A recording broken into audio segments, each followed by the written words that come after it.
Good morning students. कैसे हैं आप सभी। अभी रिसेंटली आपका एग्ज़ाम भी कंडक्ट हुआ है यूटी मई मंथ का। तो उसमें ठीक ठाक परफॉर्मेंस है आप बच्चों की। कुछ पॉइंट्स हैं जिन्हें आपको ध्यान रखने की आवश्यकता है कि बेटा जो एग्ज़ाम आगे आते जाएंगे फाइनल एग्ज़ाम तक, तो उसमें सिंपल क्वेश्चन नहीं पूछे जाते हैं। कहीं ना कहीं जो पैटर्न है वो ऐसा रहेगा कि आपको सोचने पर मजबूर होना पड़ेगा कि इसका आंसर क्या हो सकता है।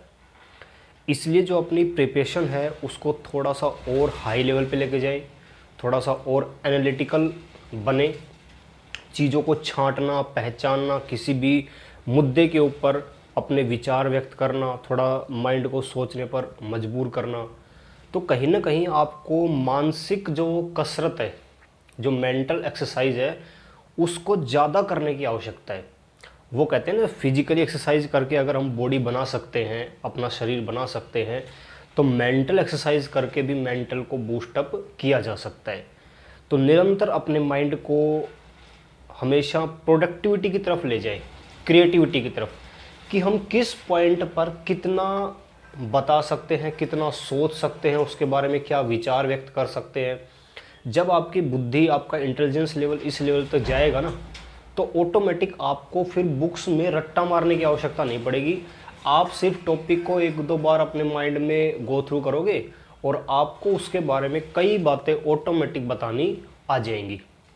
तो कोशिश करें कि अगले यूटी में हमारा जो स्कोर है वो थोड़ा सा और हाई जाए, और पॉइंट्स जो भी हम पढ़ते हैं वो हमारे माइंड में एकदम फिक्स रहें कि जो पढ़ा है वो हमें अच्छे से याद है।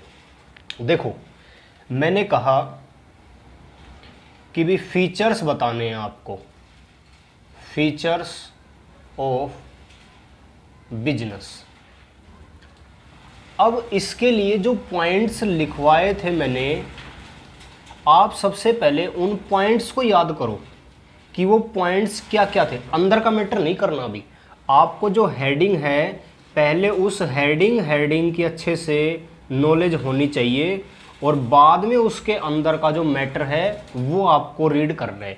तो सबसे पहले आपको हेडिंग्स पता होंगी ना, तो बाई चांस हम एग्जाम में अंदर का मैटर भूल भी जाएंगे तो हेडिंग के अनुसार हम उस पर 2-3 लाइनें अपने आप बना के आ सकते हैं।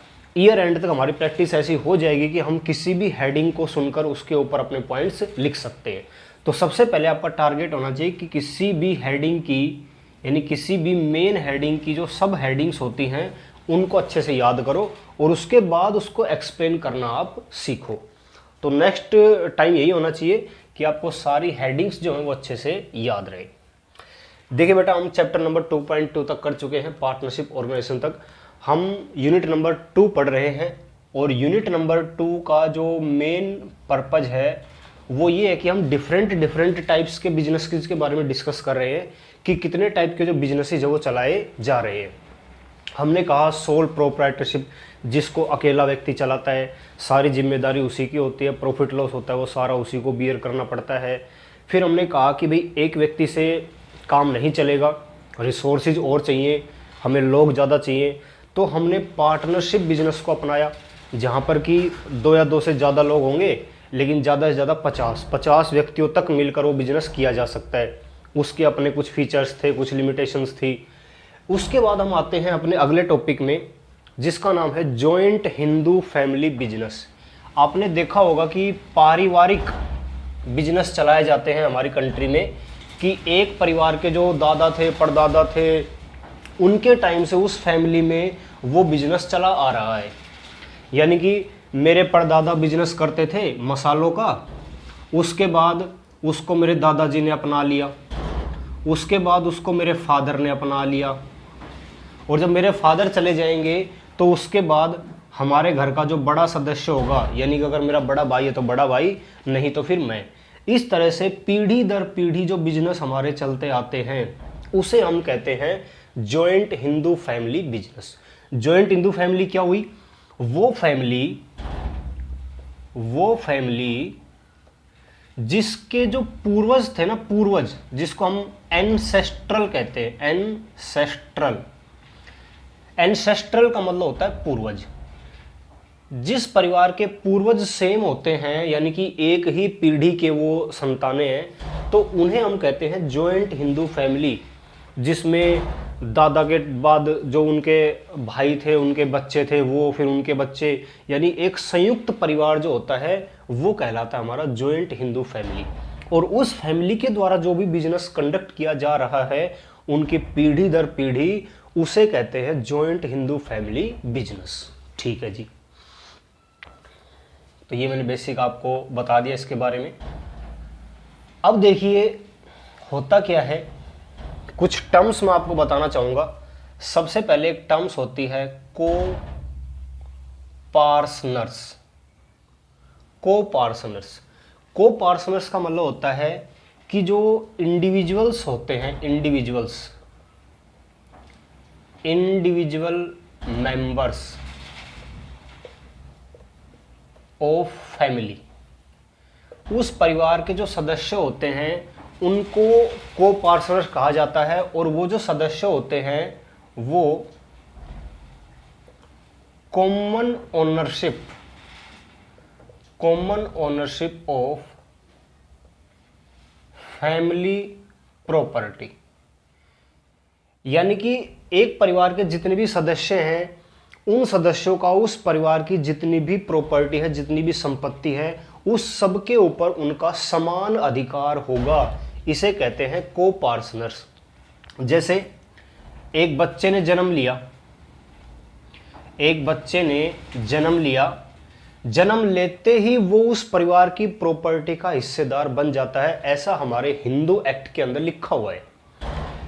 अब ये बच्चा जब बड़ा होगा, 18 साल का जब ये हो जाएगा, देखो अधिकार तो इसका कब से आ गया, जिस दिन इसने जन्म लिया उसी दिन ये अपनी परिवार की प्रॉपर्टी में हिस्सेदार हो गया। लेकिन जिस दिन ये 18 साल का हो जाएगा उस दिन ये अपनी प्रॉपर्टी अलग से ले सकता है, यानी कह सकता है कि मेरी प्रॉपर्टी मेरे को दे दी जाए। ये बंटवारे का अधिकार रखने लग जाएगा। जन्म लेगा उस दिन हिस्सेदार, लेकिन बंटवारा कब करा पाएगा, अपनी प्रॉपर्टी कब ले पाएगा, जब 18 साल का हो जाएगा तब। तो को-पार्सनर्स का मतलब common ownership of family property by the individual members of that family. Clear? अच्छा, एक टर्म ये हो गई को-पार्सनर्स। अगली टर्म की बात करते हैं।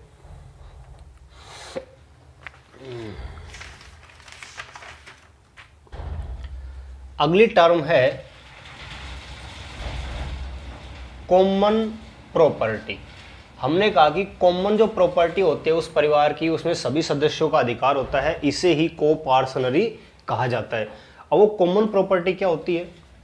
एक परिवार की जो एंसेस्ट्रल प्रॉपर्टी होती है, एंसेस्ट्रल प्रॉपर्टी, यानी कि उस परिवार को अपने पूर्वजों से जितनी भी प्रॉपर्टी मिली है, पुश्तैनी संपत्ति, हम पुश्तैनी वर्ड कई बार यूज करते हैं, भाई ये तो इसको बाप दादाओं की जमीन है, पुश्तैनी मालिक है, तो इनके दादा परदादा के पास बहुत ज़्यादा ज़मीनें थी, उसकी वजह से आज ये अमीर हैं। हम नहीं कहते इस तरह की बातें। तो जो पुश्तैनी संपत्ति होती है उसे कहते हैं कॉमन प्रॉपर्टी। और इस संपत्ति के अंदर क्या क्या और चीज़ें शामिल होती हैं? इंक्लूड्स, सबसे पहले तो एंसेस्ट्रल प्रॉपर्टी तो देखो होगी ही होगी, जो उस परिवार को अपने दादा परदादाओं से मिली है वो प्रॉपर्टी। एक property created with the help of ancestral property, इसको मैं एपी नाम दे देता हूं। एक तो जो पूर्वजों से मिली जमीन या संपत्ति वो होगी हमारी कॉमन प्रॉपर्टी। उस प्रॉपर्टी की सहायता से हो सकता है कि हमने उसको किराए पर दे देकर कहीं ने उससे और पैसा कमा के और प्रॉपर्टी बना ली हो, तो वो भी प्रॉपर्टी होगी। तीसरी, personal property of members will be considered as family property. अगर उस परिवार के किसी भी सदस्य के पास कोई अपनी पर्सनल प्रॉपर्टी है तो उसको भी हम उस परिवार की संपत्ति मानेंगे, ना कि उसकी, क्योंकि हमने देखो नाम क्या लिया, जॉइंट। और जब ज्वाइंट रहते हैं तो कोई भी चीज़ पर्सनल नहीं होती है, सारी मिल के होती है, संयुक्त होती है। तो पूर्वजों से मिली हुई संपत्ति, उस संपत्ति की सहायता से आपने कोई और संपत्ति बनाई हो, या परिवार के सदस्यों के द्वारा रखी गई पर्सनल प्रॉपर्टी भी उस परिवार की कॉमन प्रॉपर्टी मानी जाएगी। तो हमने दो टर्म्स पढ़ ली, कोपार्सनल और कॉमन प्रॉपर्टी। अच्छा जी, और चलते हैं आगे। हमारे इंडिया में इन हिंदू फैमिली बिजनेसेस को डील करने के लिए दो प्रकार के लॉ, या इन्हें स्कूल्स भी कहते हैं। Two law oblique schools are applicable in India to deal these businesses.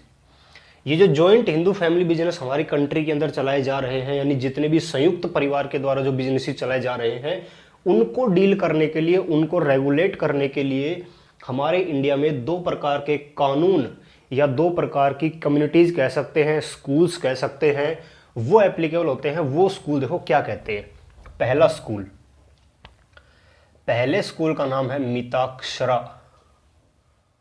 Mitakshara ये टेक्निकल नाम है, ये पुराने टाइम से चले आ रहे हैं। मिताक्षरा, मिताक्षरा पहली जो कम्युनिटी है हिंदू फैमिली की, वो मिताक्षरा होती है। इसमें क्या होता है, a child gets share in family property from birth. देखिए, हम जिस सिनेरियो में जी रहे हैं, आप और हम, क्योंकि ये जो कम्युनिटी है ये क्या कहती है कि जैसे ही परिवार में कोई बच्चा जन्म लेगा, जन्म लेते ही वो उस परिवार की संपत्ति का क्या बन जाता है, हिस्सेदार बन जाता है। जिस दिन उसका जन्म होगा उसी दिन उस परिवार की प्रॉपर्टी के टुकड़े हो जाएंगे। जैसे एक दो भाई हैं, दो भाई हैं तो इनके पास जितनी भी प्रॉपर्टी होंगी उसके कितने हिस्सेदार हुए, सिर्फ दो। पहले वाले भाई के दो बच्चे हो जाते हैं, दूसरे वाले भाई के एक बच्चा हो जाता है। अब इस प्रॉपर्टी के कितने टुकड़े हो गए बेटा, 1 2 3 4 5। पहले दो भाई बांटते थे, दोनों भाइयों की शादी हो गई, उनके बच्चे हो गए, तो अब इस प्रॉपर्टी को 5 बांटेंगे। इसके बाद जैसे जैसे इनके बच्चे होते जाएंगे, इस प्रॉपर्टी के टुकड़े बढ़ते जाएंगे, बढ़ते जाएंगे। तो जैसे ही परिवार में कोई बच्चा जन्म लेता है, जन्म लेते ही उस परिवार की प्रॉपर्टी में उसका हिस्सा बन जाता है। और हम जिस परिवार में जी रहे हैं, आप और हम, इसे मिताक्षरा के रूप में ही जाना जाता है। ये जो लॉ है, ये जो कानून है, कहाँ एप्लीकेबल नहीं होता, असम में नहीं होता, बंगाल में नहीं होता, वेस्ट बंगाल, और उड़ीसा में कुछ जगह लगता है, some part of Odisha, not applicable. अब देखो हम कहाँ फॉल करते हैं, हम तो हरियाणा में फॉल करता है, कोई राजस्थान में फॉल करता है, मेरे ख्याल से हम सारे हरियाणा में फॉल करते हैं। तो ये जो कम्युनिटी है ना, ये इन 3 स्टेट के अंदर नहीं पाई जाती है, बाकी पूरे इंडिया के अंदर मिताक्षरा स्कूल, मिताक्षरा लॉ ही एप्लीकेबल होता है। और ये क्या कहता है, बच्चा जन्म लेते ही अपने परिवार की प्रॉपर्टी में हिस्सेदार बन जाएगा। ठीक है, तो ये कहती है मिताक्षरा, मित्रवत व्यवहार। इसे कैसे पहचानोगे, मित्रता का व्यवहार करती है, यानी जैसे ही कोई नया सदस्य आएगा हम उसे अपना जो प्रॉपर्टी में हिस्सेदार हो मान लेंगे। तो ध्यान रखना, मिताक्षरा जो लॉ है, जो स्कूल है, जो कम्युनिटी है, वो असम, बंगाल और उड़ीसा के कुछ भागों में नहीं पाई जाती, बाकी पूरे इंडिया में ये पाई जाती है। अच्छा, दूसरा कौन सा स्कूल है, दूसरी कौन सी कम्युनिटी है, उसका नाम है दया भाग। दया भाग, देखो नाम से पता चल रहा है, दया, किसी की दया पर जीना, किसी के रहम पर जीना, किसी के टुकड़ों पर जीना। तो ये जो कम्युनिटी है ये कहाँ पाई जाती है? अब हमने कहा था मिताक्षरा जो पद्धति है वो पूरे इंडिया में पाई जाती है छोड़ के उन 3 स्टेट को। तो इसका मतलब उन 3 स्टेट के अंदर असम, बंगाल और सम पार्ट ऑफ ओडिशा, इनके अंदर कौन सी कम्युनिटी पाई जाएगी? दया भाग, दया पर जीना। देखो कैसे जिएंगे। इस प्रकार के परिवारों में a child gets share in family property only after the death of his father. देखो जी, डिफरेंस पता चल गया। इस प्रकार के परिवारों में जब तक फादर की डेथ नहीं हो जाएगी तब तक वो बच्चा उस परिवार की संपत्ति में हिस्सेदार नहीं होगा। यानी कि जब तक फादर जिंदा है उस बच्चे को उस फादर के रहम पर, उसकी दया पर जीना पड़ेगा, और जिस दिन फादर की डेथ हो जाएगी उस दिन वो परिवार की प्रॉपर्टी का हिस्सेदार बन जाएगा। वहां पर क्या था? जन्म लेते ही हिस्सेदार बना दिया मिताक्षरा में। और दया भाग में जब तक फादर जिंदा है बच्चे को हिस्सा नहीं मिलेगा, फादर की डेथ के बाद ही बच्चे को हिस्सा मिलेगा। मिताक्षरा पद्धति पूरे भारत में पाई जाती है छोड़ के असम, बंगाल, उड़ीसा का कुछ पार्ट। दया भाग असम, बंगाल और उड़ीसा के कुछ भागों में पाई जाती है। ये 2 प्रकार के स्कूल हमारे इंडिया में डील होते हैं। तो आप और हम किस में फॉल करते हैं बेटा? मिताक्षरा के अंदर। कोई पूछे तो बता देना। अब देखिए कुछ और बेसिक बातें मैं बताना चाहूंगा आपको। हमारे यहां पर जो अनमैरिड जो डॉटर्स होती हैं, बेटियां, जो कुंवारी लड़कियां होती हैं घर के अंदर, जो बेटियां होती हैं हमारी, और जो पत्नियां होती हैं, उनको भी हिस्सेदार माना जाता है। वो भी क्या होती हैं? उस परिवार की प्रॉपर्टी में हिस्सेदार होती हैं। ध्यान से सुनना बेटा। जब तक लड़की की शादी नहीं हो जाती है, अब हमारे एक्ट में बदलाव आ गया है। पहले क्या था कि लड़कों को हिस्सा मिलता था, लेकिन आज के टाइम में लड़कियों को भी हिस्सा मिलता है परिवार की प्रॉपर्टी में, और वो भी उस परिवार की प्रॉपर्टी का बंटवारा करवा सकती है। तो कहा जाता है कि जो बिन ब्याही लड़कियां होती हैं, यानी घर में जब तक बेटियां हैं उनकी शादी नहीं होती है, वो उस परिवार की प्रॉपर्टी में हिस्सेदार होंगी। और जिस दिन उसकी शादी हो गई, जिस दिन वो लड़की मैरिड हो जाएगी, तो वो दूसरे घर में चली जाएगी। उसका जो पति होगा वो उसके परिवार में अपना हिस्सा लेगी। क्योंकि जब तक देखो अनमैरिड थी तब तक तो अपने फादर की प्रॉपर्टी में हिस्सेदार है। शादी ही हो गई तो शादी के बाद तो वो दूसरे घर में चली जाएगी, तो उस दूसरे घर की प्रॉपर्टी में उसको हिस्सा मिलेगा। यहां से उसका हिस्सा क्या हो जाएगा? कट हो जाएगा। उसके बाद जो ब्याह कर आई हुई है हमारे घरों में, जो पत्नियां होती हैं, यानी कि जो दूसरे घर से हमारे यहाँ आई हुई हैं, जिनकी शादी हमारे घर में हुई है, तो पत्नियां हो गई। तो वो हमारे घर में, क्योंकि वो जब जहाँ से आई थी तो वहाँ पर वो अनमैरिड डॉटर थी, दूसरे घर की बेटियां थी, हमारे घर में ब्याह कर आ गई। तो जो पत्नियां हैं वो हमारी प्रॉपर्टी में हिस्सा रखेंगी कि नहीं रखेंगी? रखेंगी। तो इन दोनों को भी हिस्सेदार माना जाता है। और चलते हैं।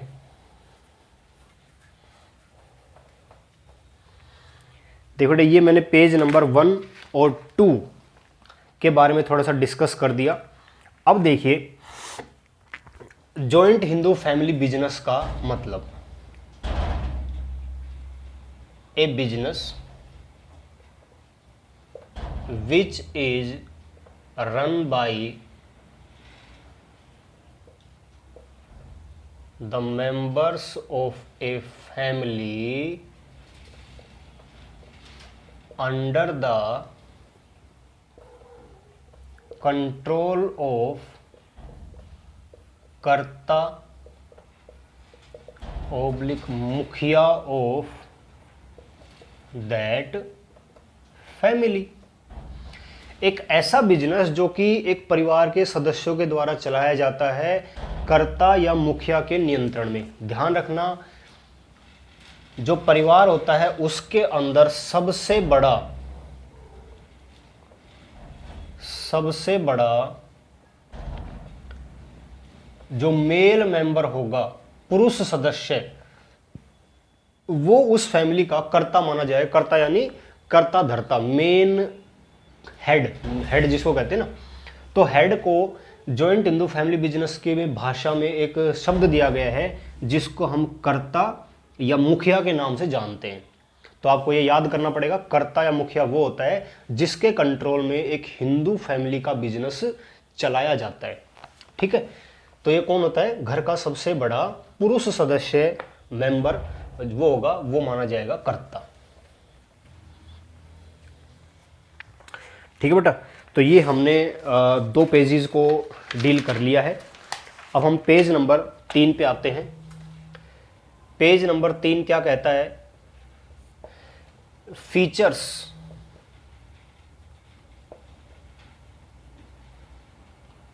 Features of joint Hindu family business.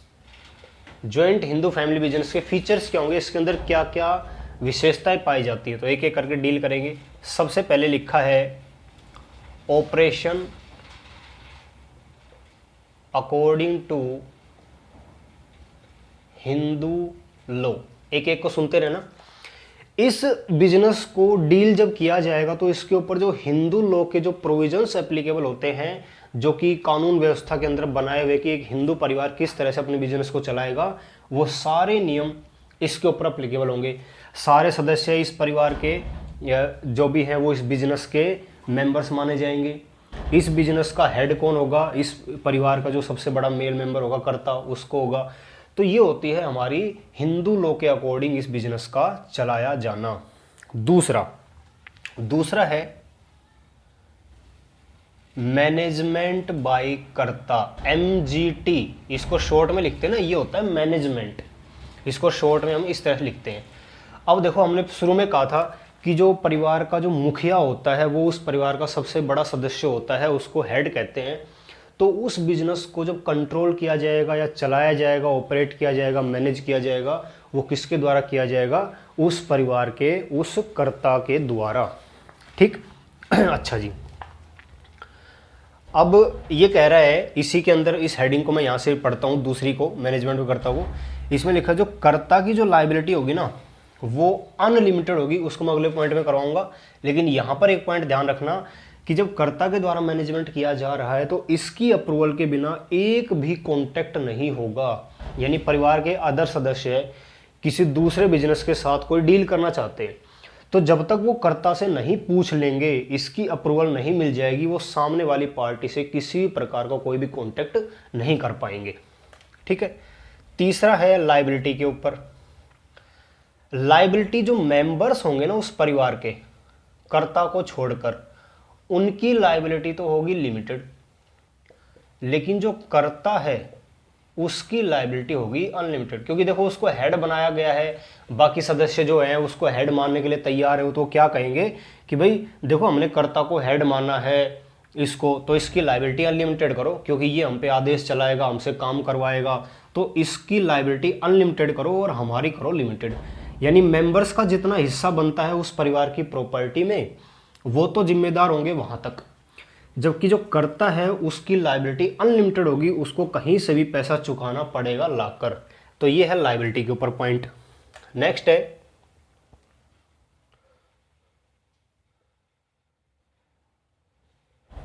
Permanent existence. इस बिजनेस की जो एग्जिस्टेंस हो परमानेंट होती है, कभी भी खत्म नहीं होती। मेंबर्स जन्म लेते हैं, मर जाते हैं, लेकिन जो पुश्तैनी बिजनेस होता है वो रेगुलर चलता रहता है, पीढ़ी दर पीढ़ी। परिवार में सदस्य जन्म लेते हैं, मरते रहते हैं, लेकिन इस बिजनेस की कार्य प्रणाली पर कोई प्रभाव नहीं पड़ेगा। ये बिजनेस कंटिन्यू चलता रहेगा पीढ़ी दर पीढ़ी, इसलिए कहा जाता है एग्जिस्टेंस क्या इसकी, permanent. Fifth, membership by birth. इस प्रकार के बिजनेस में जो हिस्सेदारी होती है वो कैसे मिलती है? जन्म से ही मिल जाती है। जैसे बच्चे ने जन्म लिया, इस बिजनेस में वो हिस्सेदार बन जाएगा ऑटोमेटिक। क्यों? क्योंकि हिंदू लॉ के अंदर ये बात लिखी हुई है। कि जैसे बच्चा जन्म लेगा इस परिवार के बिजनेस का वो हिस्सेदार, इस परिवार की प्रॉपर्टी का वो हिस्सेदार उसी दिन से माना जाएगा। तो इसमें मेंबरशिप कैसे मिलती है? जन्म से। और लास्ट है 6th point, second last, only male member. इसमें जो सदस्य होंगे ना वो केवल पुरुष होंगे, पुरुष। घर की महिला को जब मौका मिलेगा, जब उसका पति एक्सपायर हो जाएगा, तो उस बंदे की जो पत्नी होगी ना उसको अधिकार मिलेगा। जैसे 2 भाई हैं, तो अभी वो दोनों भाई क्या करेंगे, उसमें से एक जो बड़ा भाई होगा वो उस बिजनेस का कर्ता होगा, बाकी मेंबर होंगे। लेकिन जिस दिन उसका बड़ा भाई है, मान लो छोटा भाई है, वो मर जाता है, छोटा भाई मरेगा तो बड़ा भाई अकेला पुरुष रह गया, तो छोटे भाई की जो पत्नी होगी ना वो उस दिन इसकी मेंबर बन जाएगी। तो मेल सदस्य होंगे हमेशा इसके मेंबर, लेकिन जब मेल सदस्य नहीं है तो फिर उसकी पत्नी को हिस्सा दिया जाएगा। यहां पर यह भी बात ध्यान रखना कि 2 मेल मेंबर हैं, एक की मृत्यु हो जाती है, ये मर जाता है, तो पीछे कौन संभालेगा? इसकी पत्नी। लेकिन अगर इसका कोई बच्चा है तो वो बच्चा सदस्य बनेगा, ना कि उसकी पत्नी। अगर मेल मेंबर उस परिवार में मौजूद है तो मेल मेंबर ही सदस्य बनेगा नया। लेकिन अगर मेल मेंबर नहीं है, इसका पति मर गया लेकिन अभी तक इनके बच्चे नहीं हुए, तो फिर ये पत्नी ही जो है वो मानी जाएगी मेंबर। ठीक है, ओनली मेल मेंबर। और 7वां पॉइंट है रजिस्ट्रेशन। इस बिजनेस का कोई भी रजिस्ट्रेशन करवाने की आवश्यकता नहीं है। Without any legal formality this business can be started. तो ये थे बेटा हमारे जॉइंट इंडो फैमिली बिजनेस के कुछ फीचर्स पेज नंबर 3 पर। अब हम बात करते हैं इस बिजनेस की मेरिट्स क्या होती हैं, मतलब इस बिजनेस के कुछ फायदे भी होते होंगे। क्या होती है मेरिट्स? सबसे पहले हम बात करते हैं, लिखा है इजी टू स्टार्ट। अभी हमने डील किया था पिछले पॉइंट में रजिस्ट्रेशन में कि इस प्रकार के बिजनेसेस को चलाने के लिए किसी प्रकार की जो हार्ड एंड फास्ट जो लीगल फॉर्मेलिटीज होती है ना, कानूनी प्रक्रियाओं का सामना इसमें नहीं करना पड़ता। मात्र जो भी बिजनेस आपने किया है उसकी रजिस्ट्रेशन सर्टिफिकेट तो देखो हर बिजनेस की लेनी पड़ती है। यहाँ पर लीगल फॉर्मेलिटीज का मतलब होता है डिफरेंट टाइप्स के डॉक्यूमेंट्स बनवाना, वो इन बिजनेसेस में नहीं होता है, सिंपल प्रक्रिया होती है। आप अपने बिजनेस का जो नाम है वो दीजिए गवर्नमेंट के यहाँ, अगर आपकी सेल एक लिमिट से ज़्यादा है तो फिर आपको रजिस्ट्रेशन सर्टिफिकेट मिलेगी। वो जीएसटी की या कोई लाइसेंस लेना जरूरी है इस बिजनेस करने के लिए, तो यानी कि बड़ी बड़ी जो कानूनी प्रक्रिया होती हैं वो यहाँ पर फॉलो नहीं करनी पड़ती, छोटे मोटे काम करने पड़ते हैं। तो इस बिजनेस को स्टार्ट करना बहुत ईजी है।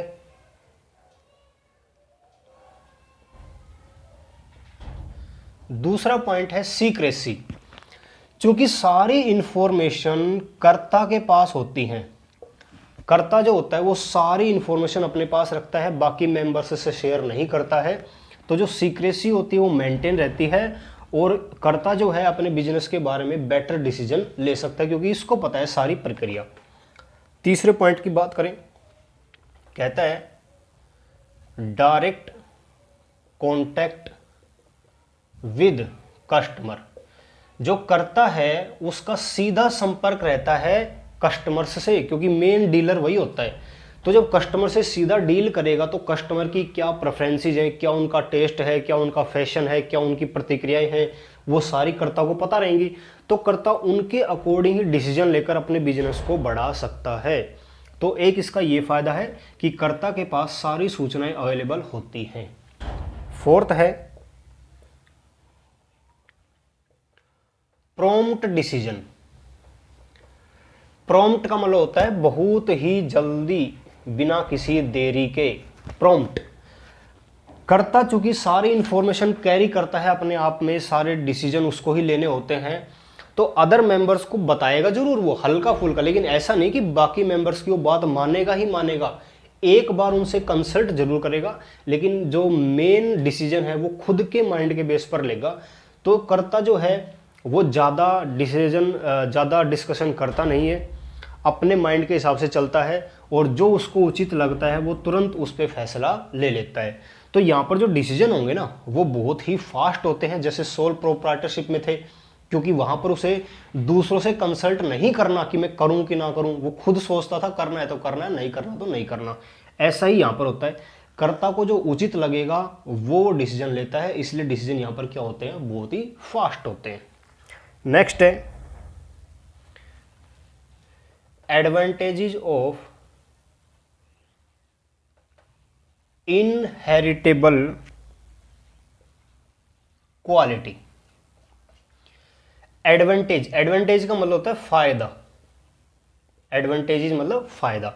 इनहेरिटेबल का मतलब होता है जो पुश्तैनी, यानी एक परिवार के पूर्वजों ने अगर मान लो बहुत ज्यादा मार्केट में अपना नाम कमा रखा है, यानी कि उनके दादा परदादा इतने ज्यादा मशहूर थे कि उनका बिजनेस बहुत ज्यादा पॉपुलर था, फेमस था, तो जब उस परिवार के वो पूर्वज जब चल बसेंगे, मर जाएंगे, तो पीछे जो परिवार उनका बिजनेस चलाएगा उनको भी फायदा मिलेगा। क्यों?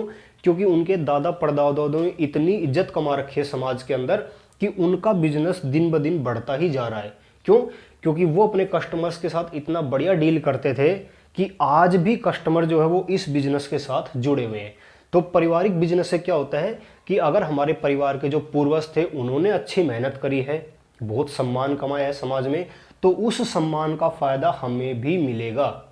जैसे जो धीरू भाई अंबानी थे, धीरू भाई अंबानी बहुत ही ज़्यादा फेमस एक सम्मान्य पुरुष थे। उनके बाद उनकी कमांड आ गई अनिल अंबानी और मुकेश अंबानी के हाथ में, ये भी पारिवारिक बिजनेस ही था।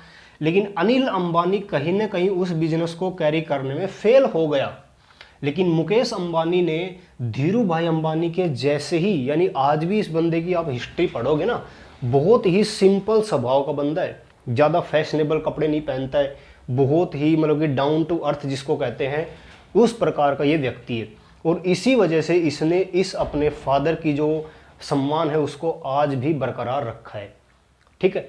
अब विजय माल्या, विजय माल्या अपने बिजनेस को नहीं संभाल सका, जब इसके बच्चे होंगे तो वो कैसे होंगे, वो भी ऐसे होंगे, क्योंकि फादर के नक्शे कदम पर ही बच्चे चलेंगे। जब ये हमारा ऐशो आराम में जीने वाला व्यक्ति था जिसने अपनी जिंदगी भर ऐसी ऐश करी है और अपनी पूरी प्रॉपर्टी को नीलाम कर दिया, यानी खत्म कर दिया उड़ा उड़ा के ऐशो आराम पे, तो इसके बच्चे कहाँ से डेवलप कर पाएंगे? पिता ने ही इज्जत खराब कर रखी है, मार्केट में नाम खराब कर रखा है, पुलिस पीछे पड़ी है। तो ये होता है कि अगर हमारे पूर्वजों ने अच्छा सम्मान कमाया है तो हम भी अच्छा सम्मान उनके पीछे पीछे कमा ही लेते हैं। तो ये था हमारा, क्या थी इस बिजनेस की मेरिट्स। ठीक बेटा।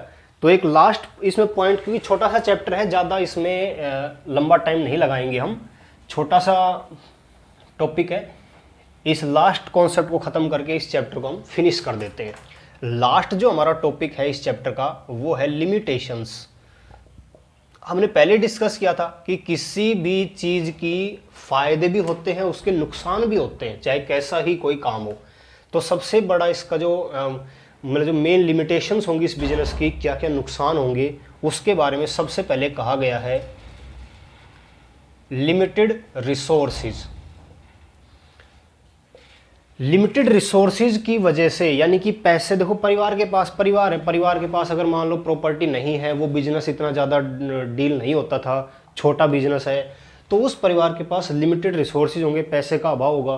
पैसे का अभाव होगा तो वो बिजनेस अपने आप को एक हाई लेवल पे नहीं ले जा पाएगा, ये इसकी एक सबसे बड़ी कमी होती है। ठीक है, अच्छा है।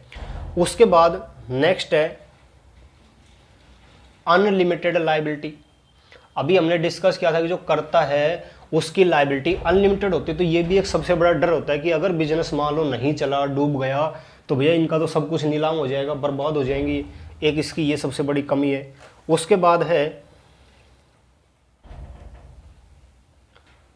डोमिनेंस बाय कर्ता। डोमिनेंस बाय कर्ता, डोमिनेंस का मतलब होता है कि अननेसेसरी दबाव बनाना परिवार के मेंबर्स पर। कर्ता के पास सारी पावर्स होती है, कई बार वो उन पावर्स का मिसयूज करता है और परिवार के जो मेंबर्स होते हैं ना उनके ऊपर वो दबाव डालता है अपनी, यानी कि वो चौधर चलाना, अपनी दबदबाहट, अपना रुतबा कायम करना। तो कई बार वो मेंबर्स जो होते हैं उनके ऊपर अपना अननेसेसरी दबाव बनाता है, उनको टॉर्चर करता है। तो इसकी वजह से जो मेंबर्स होते हैं वो इसका साथ नहीं देते और बिजनेस एक दिन हमारा क्या हो जाता है, खत्म हो जाता है। इसके बाद क्या होगा, लिमिटेड मैनेजरियल स्किल्स। भाई सब जानते हैं कि एक व्यक्ति इतना ज़्यादा इंटेलिजेंट नहीं होता कि वो सारे काम अपने आप कर सके, हर व्यक्ति की लिमिटेशंस होती हैं। तो कर्ता यहाँ पर जब सारे काम करेगा तो हम ये थोड़ी कहें भी कर्ता को सब कुछ आता है, वो भी कहीं ना कहीं डाउन होगा, कहीं ना कहीं किसी बात को लेकर उसके अंदर नॉलेज की कमी होगी। तो कहते हैं कि जब कर्ता सारे डिसीजन लेता है लेकिन एक इंसान इतना परफेक्ट नहीं होता कि सारा काम कर पाए, तो इस लिमिटेड मैनेजरियल स्किल्स के कारण इनका जो बिजनेस है वो डेवलप नहीं हो पाता है। और लास्ट है बेटा, lack of cooperation by members. ठीक है, ये पेज नंबर 5 की हम बात कर रहे हैं, इस पे लिमिटेशंस है। और लास्ट लिमिटेशन है कि जो मेंबर्स रहते हैं उनका कोऑपरेशन नहीं मिल पाता है, यानी परिवार के जो मेंबर्स होते हैं वो कई बार क्या करते हैं कि वो अपनी ही प्रॉपर्टी बनाने के चक्कर में रहते हैं। परिवार का बिजनेस कैसे चल रहा है कैसे नहीं चल रहा, उनका ध्यान इस तरफ जाता ही नहीं है, वो सिर्फ अपना अपना फ़ायदा सोचते हैं। और देखो, कोई भी बिजनेस होता है या कोई भी काम होता है जिसमें कई व्यक्ति मिलकर काम करते हैं, वो काम तभी सफल होता है जब सारे लोगों का जो एफर्ट्स है ना वो उसी काम को लेकर हों। हम स्कूल में पढ़ रहे हैं सारे, आप पढ़ रहे हो, हम पढ़ा रहे हैं। अगर मान लो स्टूडेंट यहाँ है टीचर और यहाँ है हमारा मैनेजमेंट, अगर हमारे तीनों के बीच में केमिस्ट्री मैच नहीं होगी, यानी हमारे तीनों के बीच तालमेल नहीं होगा, मान लो टीचर बहुत अच्छा पढ़ा रहा है, बच्चे थोड़ी ढिलाई कर रहे हैं, बच्चे बहुत बढ़िया पढ़ रहे हैं लेकिन टीचर थोड़ी सी ढिलाई कर रहा है, बच्चे और टीचर दोनों मिलकर बहुत मेहनत कर रहे हैं लेकिन मैनेजमेंट का साथ नहीं मिल पा रहा है, कहीं ना कहीं पॉलिसीज नहीं मैच खा रही हैं, तो हमारा जो शिक्षा का उद्देश्य है ना वो बेटा पूरा नहीं होगा। यानी हम जिस काम को लेकर चल रहे हैं वो काम तभी सफल होगा जब हम सबका जो प्रयास है वो उसी दिशा के अंदर हो। तो इस परिवार में जब तक सारे सदस्य मिलकर काम नहीं करेंगे ना इस बिजनेस को बढ़ाने के लिए, वो बिजनेस डेवलप नहीं होगा। अगर सभी लोग अपना अपना सोचेंगे तो ये बिजनेस एक दिन डूब जाएगा। धीरे धीरे हमारे इंडिया में इस प्रकार का जो बिजनेस है वो खत्म होता जा रहा है, क्योंकि सब लोग अपना अपना बेनिफिट चाहते हैं। वो कहते हैं यार हम परिवार के लिए क्यों करें, हमारे खुद की प्रॉपर्टी बनाएंगे, कहीं बाहर सेट होंगे। तो आज के टाइम में परिवार टूटने लगे हैं। जैसे बच्चे बड़े हो जाते हैं, शादी हो जाती है, वो तुरंत कहीं दूर जाके बसना चाहते हैं। तो इस चैप्टर के माध्यम से मैं भी आपको संदेश दूंगा कि देखो बेटा, परिवार जो होता है ना वो सबसे बड़ी पूंजी होती है। हमेशा परिवार के साथ रहो मिलके, बंटवारे की कभी ज़िंदगी में भी मत सोचना। हाँ, आप सेट होते हो, कहीं बाहर आपकी जॉब लगती है, देखो बाहर तो जाना पड़ेगा लेकिन परिवार को तोड़कर नहीं जाना। उस समय आप जॉब करने के लिए जा रहे हैं और जॉब करने के लिए जाएंगे तो परिवार का हिस्सा बन के जा रहे हैं ना। एक आप पार्टीशन करके जाते हैं, नहीं मेरे को तो हिस्सा दे दो, मैं तो कहीं और जाके रहने लगूंगा, मेरे को तो बंटवारा कर दो। उस टाइम हमारे परिवार में क्या हो जाएंगी, टकराव हो जाएगा, मनमुटाव होगा और रिश्ते बिगड़ जाएंगे। तो आप लोग धीरे धीरे इस चीज़ को डेवलप करें, अपने परिवार के साथ रहना सीखें, अपने माँ बाप की बातें माने और हमेशा उनके आशीर्वाद से चलते रहें। वो एक डायलॉग मेरे याद आ गया कि जैसे कहते हैं ना कि सफ़र में ये कभी भी हादसा होने नहीं देते। मेरी इसको दोबारा से मैं एक बार डील करता हूँ कि घड़ी भर भी वो मुझे तन्हा होने नहीं देते, घड़ी भर भी वो मुझे तन्हा होने नहीं देते, ये मेरे चाहने वाले मुझे रोने नहीं देते। सॉरी बेटा, अभी थोड़ा सा याद नहीं आ रहा है, बाद में बताऊंगा। तो अभी आप इस चैप्टर को डील करें।